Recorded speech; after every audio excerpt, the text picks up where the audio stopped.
All right, so yeah, where to begin? Here we go. So I'll play it first.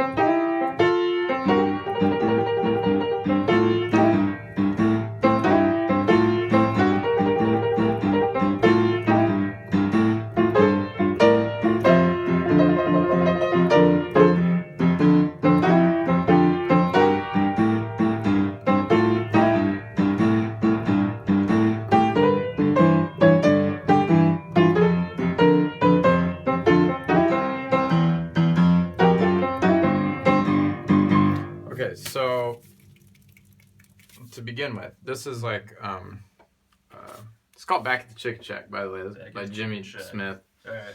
He's one of the best organ players of all time. So this is just basically, it's like a blues gospel thing. You're gonna find this. I mean, in your pattern down here, you're going C, G, C, A, and this is an extension of that. In fact, that's a variation of this type of shuffle pattern. You can go like this, but you can also go.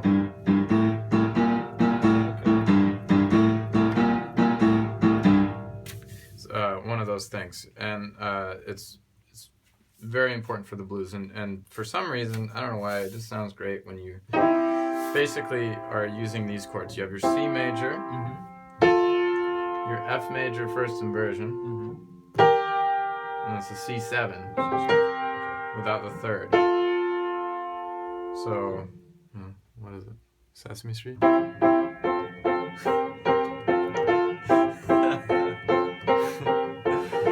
Anyway, it's good shit. It's just like, you can go back and forth between those things, very blues kind of thing, and you slide. You can slide both notes. You can slide one note. Slide into that one, and every key on the piano kind of makes it, you can find different ways to slide into these notes, but practice just going, not sliding, sliding one note, or whatever, any combination of that. Okay. Because when you're playing, part of improvising is just like, that for instance, here's one variation, here's another one, here's another variation, here's another one, one more. So that's like, every time you play that, there's like 6 different ways you could play it right off the bat. And it's part of what the concept of improvising, again, is not, you're not coming up with random words. It's like you are arranging things that you've practiced, things that you've thought about already. And it just sort of comes out, because sometimes I'm going to feel like going, sometimes I'm going to go all the way up. Sometimes I'm going to stop there. Sometimes I'm going to come,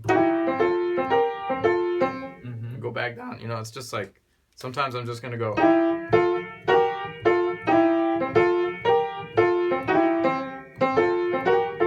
When you put your thumb in and not. It's all just, you take a very simple idea like that and think about all the variations of just that. And you've got a lot of stuff to work with. But for today, that's just a concept. I want to kind of plant the seed there, but I want to do some very specific, a very specific way of playing this. So you're going to go,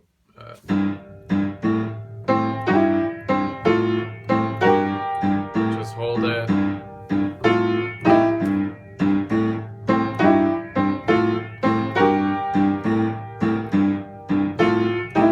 Okay, that's the first way to play it, just holding this. We're going to work on this trill, because it's a little beyond our exercise that we're doing, but.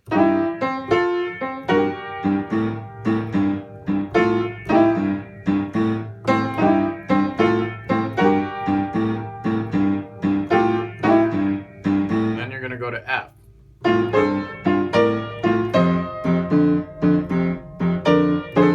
So F, B flat, F7. It's the same pattern, but now it's in F. And then back to C. And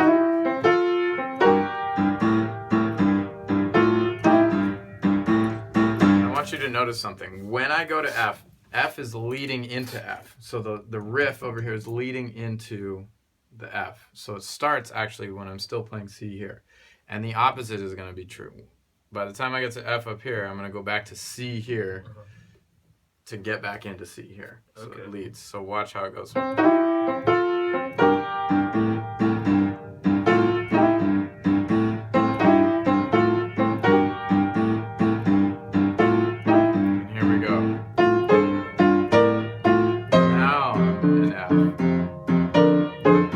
I don't get to F until I'm halfway through the riff. Gotcha. So here.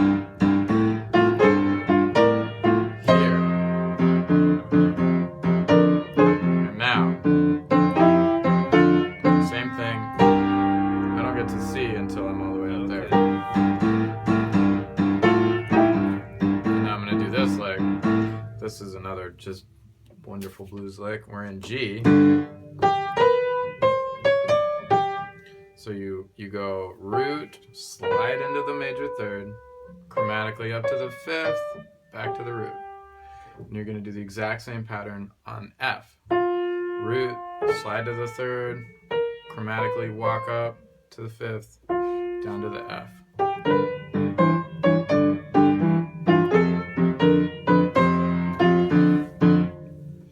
And then you can, let's just do our turnaround now.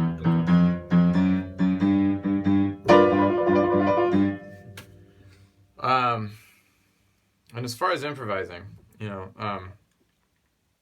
try this. This is a really common and effective and wonderful thing. It's called call and response. It's a very ancient tradition. So if I'm going to go like, let's see.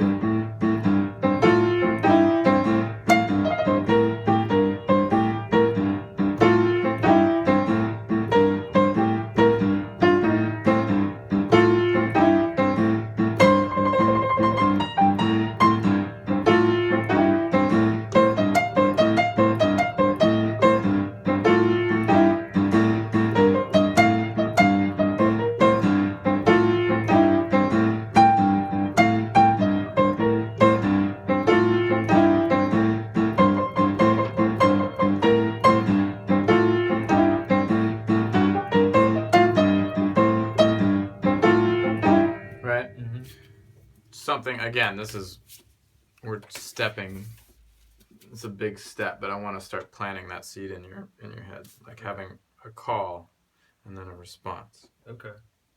Oh, that trill, I forgot. This, so when you're going to go, right?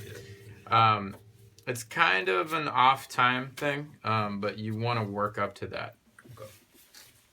And so far, we're on the triplet level, but we're going to go a little bit beyond that. So, what is it? Yeah, okay. So start doing this. So you're starting on the G, and the weird thing about this is it's going to switch where it stops. It starts. So you go 1, 2, 3. So you start on the G here, and now you're starting on the B flat. So that takes a minute to get used to. Just practice doing this. And then reverse it. Start on the B flat.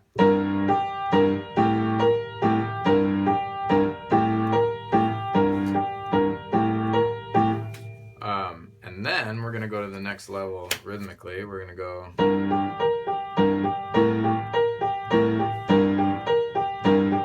So it's 1, 2, 3, 4, 5, 6. 1, 2, 3, 4, 5, 6. And of course, reversing that, starting on the G.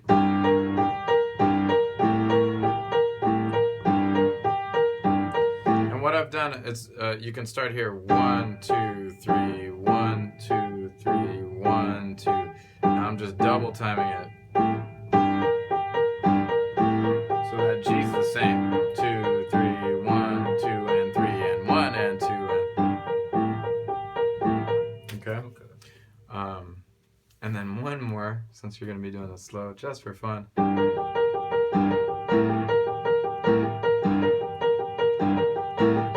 many is that? 1, 2, 5, 6, 7, 8, 9. 1, 2, 3, 4, 5, 6, 7, 8, 9. 1, 2, 3, 4, 5, 6, 7, 8, 9. 1, 2, 3, 4, 5, 6, 7, 8, 9. And then start on the B flat. 1, 2, 3, 4, 5, 6, 7, 8, 9. 1, 2, 3, 4, 5, 6, 7, 8, 9. 1, 2, 3. And when you speed those things up, like the important thing is in the beginning to get the concept down, get it in your muscle memory, so that when it's slow, it's going to be like this. That's slow.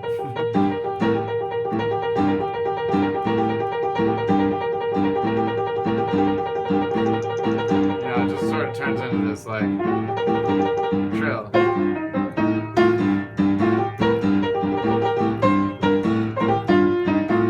Your brain eventually just will do it. For sure.